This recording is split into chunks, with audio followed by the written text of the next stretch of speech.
Hi, welcome to Lalas World. Today we're going to cover Pinterest for Business, confirming your website on WordPress 2020. If you're new here, be sure to click the subscribe button and the notification bell so you know when new content is posted. Well, let's get started. First, go to your Pinterest account and make sure that you're signed into your business hub. Click on the Pinterest P in the top left-hand corner. Look down and you'll see a button that says Claim Website. Go ahead and click on this. The website you have on your profile should pre-populate in the box.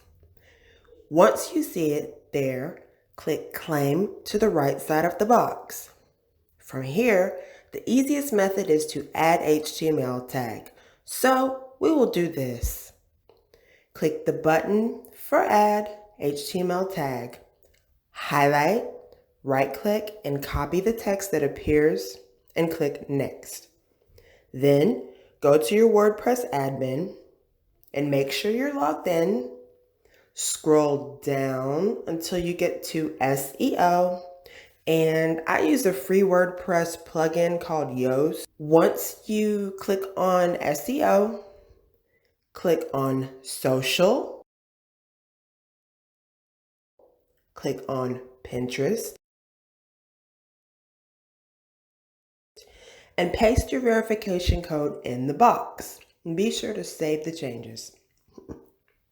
Now, if you don't have Yoast, you can look on the left menu bar and scroll down to Plugins and add New.